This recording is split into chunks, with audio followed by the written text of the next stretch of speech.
Let me give you, by the way, an example of a typical story that people have been taught to believe about the Catholic Church, and then consider why it is they so readily believed it when there isn't even a stitch of evidence for it.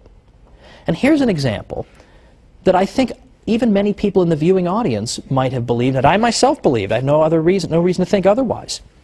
And that's the idea that Christopher Columbus, when he engaged in his famous voyages, was actually seeking in part to prove that the Earth was not flat, but rather spherical. Now, we've all heard the usual story that Columbus was warned.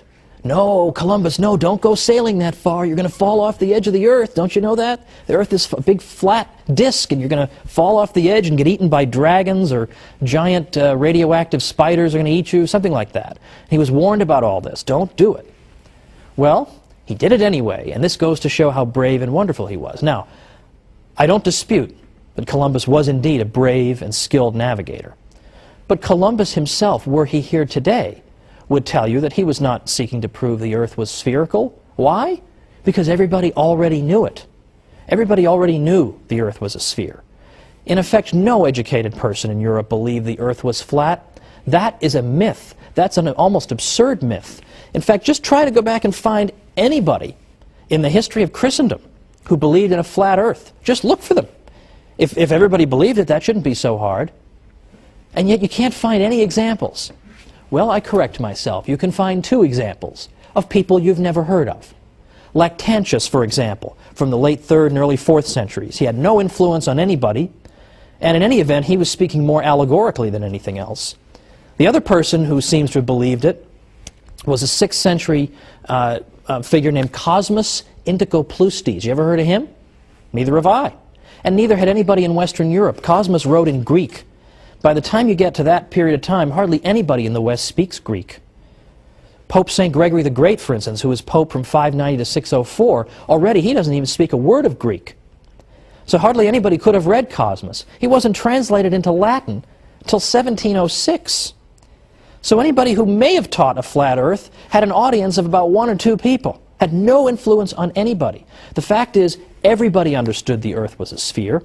The reason people were reluctant to sponsor Columbus wasn't that they were afraid he was going to fall off the edge. The reason they were afraid to do it was that they thought he had very much underestimated the size of that sphere. Columbus was saying, oh, don't worry about it. It's not a very big Earth. I'll just sail right around. I'll be right back. It'll be fine. But they were saying to him, no, the Earth is several times larger than you think it is, and you're just going to starve to death. You're going to sail, and you're going to sail, and you're going to sail, and you're not going to be any land. Well, luckily for Columbus, a couple of continents managed to spring up, quite contrary to his expectation, and thankfully for him and for his crew. But that was why they didn't want him to go. It wasn't because they thought he was going to fall off the edge. Now, I realize that is so much the opposite of what you've been told. You almost think that I must be making this up, right? I'm sure people believed in a flat Earth, but I promise you they didn't. And there's actually a whole book that was written to answer the obvious follow-up question. If nobody believed in a flat Earth, how did this myth ever get started? And the answer comes in a small book by a guy named Jeffrey Burton Russell. He wrote a book called Inventing the Flat Earth. And what he found was that it was a very, very tiny group of intellectuals in the 19th century who gave birth to this myth. And they did it because it made the Catholic Church look ridiculous.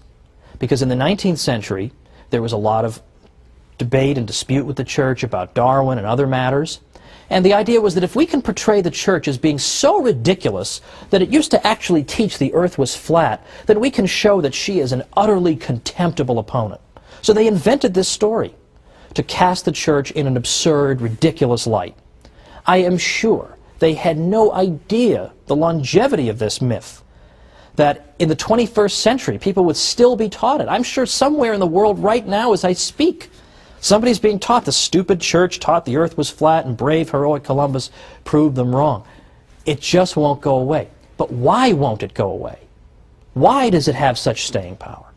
And the reason is that it feeds into this Enlightenment stereotype, right?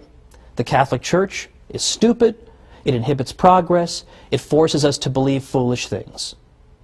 Well, that's exactly what we see in the flat Earth myth, isn't it? Who could possibly believe the Earth was flat? The ancient Greeks actually measured the circumference of the Earth. So obviously they knew it was round. How could the foolish church think anything different? So there's a great example that can easily be overturned. But it hasn't been overturned because it serves a purpose. If you tried to invent some myth today about any famous person you could think of and say that so-and-so believed such and such, it would last for about 3 seconds. But people believe what they are prepared to believe.